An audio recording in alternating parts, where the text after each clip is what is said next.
Pessoal, então, continuando nossos estudos aqui sobre proteínas, né? Então, na aula passada nós estudamos sobre a estrutura básica dos aminoácidos, né? Conceitos básicos que vocês precisam ter em mente sobre os aminoácidos, até para conseguir compreender melhor essa parte do estudo da estrutura, né? Das proteínas, ok?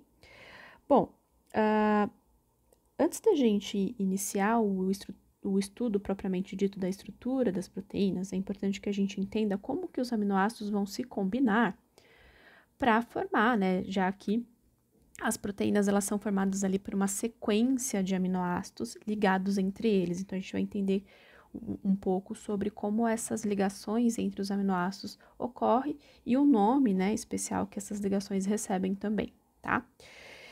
Então, nessa parte, nós vamos ver os polímeros de aminoácidos, né? O que seriam os polímeros de aminoácidos?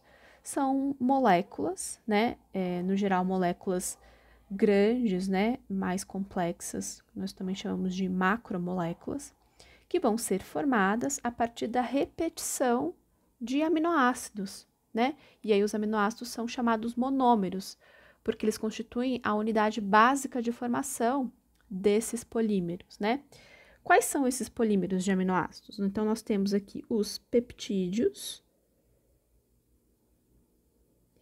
e as próprias proteínas, tá? Então, tanto peptídeos quanto proteínas são macromoléculas formadas a partir da ligação, né, de aminoácidos que vão se repetindo em uma determinada sequência, tá? Pessoal, muitas vezes vocês podem ouvir, né, o termo peptídeo, proteína, polipeptídeo, como se fossem sinônimos, tá? Mas, na verdade, os peptídeos, eles, embora, né, tanto peptídeo quanto proteína sejam formados por ali, aminoácidos ligados entre eles, os peptídeos, no geral, eles são menores, né, quando quando comparados às proteínas. Okay? Então, no geral, os peptídeos apresentam um número de aminoácidos menor quando comparado às proteínas. Só para vocês terem uma ideia, as proteínas são formadas, no geral, por centenas, né, de aminoácidos ligados entre eles para formar ali a estrutura primária da proteína, como a gente vai estudar um pouco mais à frente, ok? Então, pessoal, aqui nós temos um esqueminha para entender como que um aminoácido vai se ligar ao outro, né? E aí essas várias ligações entre aminoácidos vai constituir a cadeia ali de peptídeos e de proteínas, tá? A reação envolvida ali na formação da ligação que une dois aminoácidos é uma reação de condensação, e a ligação que dois aminoácidos vão formar é chamada de ligação peptídica. Ok? Então, é uma ligação covalente, né? Ali na química, vocês se lembram que a ligação covalente é uma ligação de compartilhamento de elétrons, porém, recebe esse nome especial, né? Então, nós chamamos de ligação peptídica, a ligação que une ali dois aminoácidos, ok? Então, aqui, a gente tem o exemplo de dois aminoácidos genéricos, né? Então, a gente tem aqui um aminoácido com a estrutura em preto e um outro aminoácido com a estrutura em azul, ok? Observem aí o carbono central, observem aí o grupo carboxila, o grupo amino, né? O hidrogênio, né? Todos esses grupos aí ligados ao carbono alfa, ao carbono central. Eu denotei aqui a cadeia lateral como, genericamente, como R1 e R2, só para diferenciar um aminoácido do outro, tá? Porque o foco aqui na ligação peptídica vai ser no grupo carboxila e no grupo amino, ok? Então, pessoal, toda vez que dois aminoácidos forem se ligar, formando a ligação peptídica, sempre vai ser um aminoácido participando, né, da formação dessa ligação por meio do seu grupo carboxila e o outro aminoácido participando por meio do seu grupo amino, ok? E aí, nessa ligação, a gente vai ter a saída de uma molécula de água, tudo bem? E aí, observem aqui, ó, que o aminoácido azul vai participar dessa ligação por meio do seu grupo amino. E o aminoácido preto vai participar dessa ligação por meio do seu grupo carboxila, tá? E aí, na formação da ligação, a gente vai ter a liberação de uma molécula de água, que sai. E aí, a ligação peptídica vai ser formada entre o carbono, que fazia parte do grupo carboxila aqui do aminoácido, né, de um dos aminoácidos, no caso aqui no meu exemplo do aminoácido preto, e o nitrogênio, que fazia parte do grupo amino do outro aminoácido, né, aqui no meu exemplo, o aminoácido azul, tá? Então, aqui a gente tem a formação da ligação peptídica, ok? Então, em resumo, a gente dá um nome, né, a ligação que vai ocorrer entre dois aminoácidos, a gente dá um nome de ligação peptídica, e ela sempre vai acontecer como?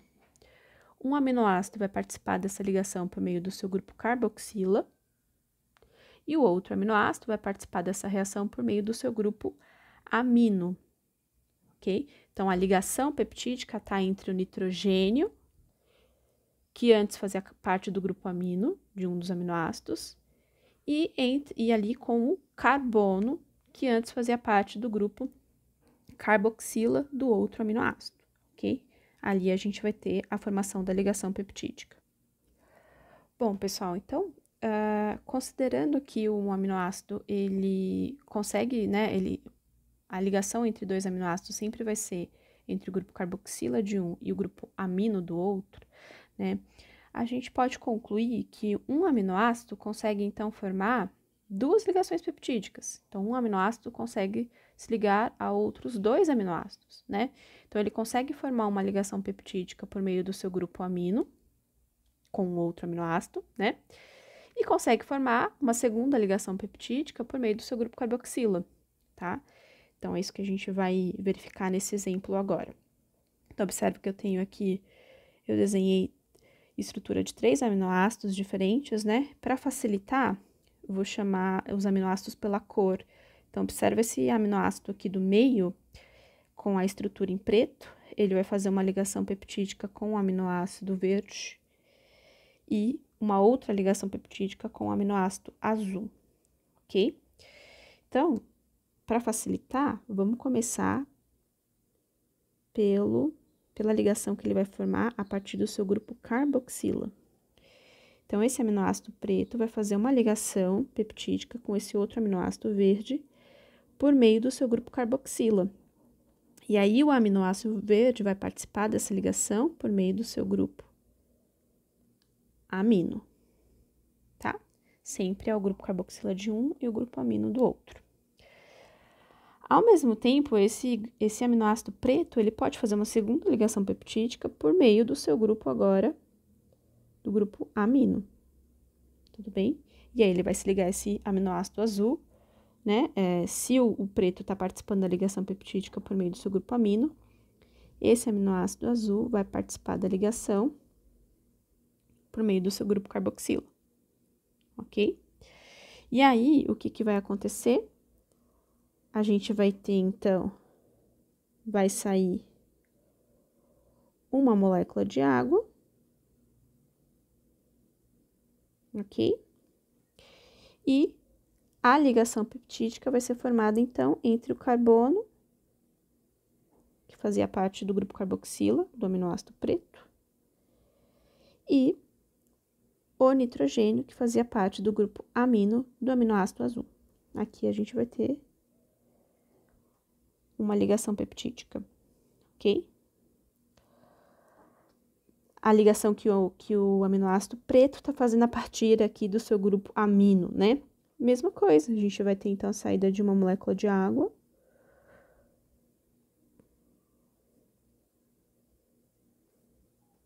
E aí, a ligação peptídica vai ser formada entre o carbono e o nitrogênio, né? Esse carbono ali, que fazia parte do grupo carboxila, do aminoácido azul, e o nitrogênio, que fazia parte do grupo amino, do aminoácido preto. Então, o aminoácido preto, ele conseguiu fazer duas ligações peptídicas, uma pelo seu grupo carboxila, outra pelo seu grupo amino, ok? Mas sempre é A ligação é formada entre o grupo carboxila de um aminoácido e o grupo amino do outro. Tudo bem? Bom, pessoal, aqui a gente formou, então, né, o que a gente poderia chamar de tripeptídeo. Por que tripeptídeo? Porque é um peptídeo formado a partir de 3 aminoácidos, né? Então, nós temos aqui uma estrutura formada pela ligação entre 3 aminoácidos ali, ok? Então, isso a gente poderia classificá-lo como um tripeptídeo, tá? Bom, por convenção, pessoal, a gente nomeia essas duas extremidades, né? Então, a cadeia que vai ser formada a partir da ligação entre os vários aminoácidos, né? Nesse exemplo aqui, nós ligamos 3 aminoácidos, então a gente vai ter duas extremidades, tá?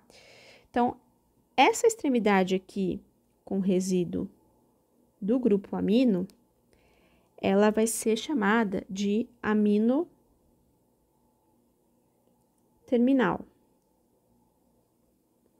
Ou também a gente pode chamar de N-terminal. Essa outra extremidade aqui com resíduo do grupo carboxila, a gente pode chamar, né, a gente vai chamar de carboxi terminal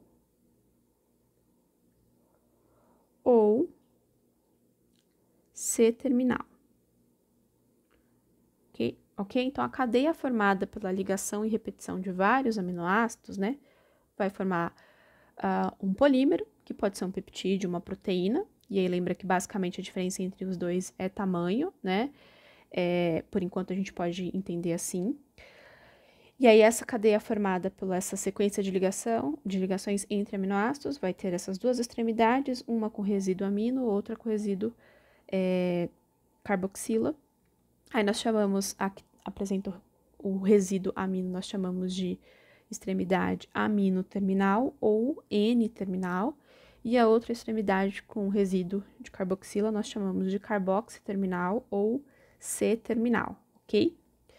E aí, por convenção, a gente escreve a extremidade amino-terminal à esquerda, ok? E a extremidade carboxi-terminal à direita, tá? Isso por convenção.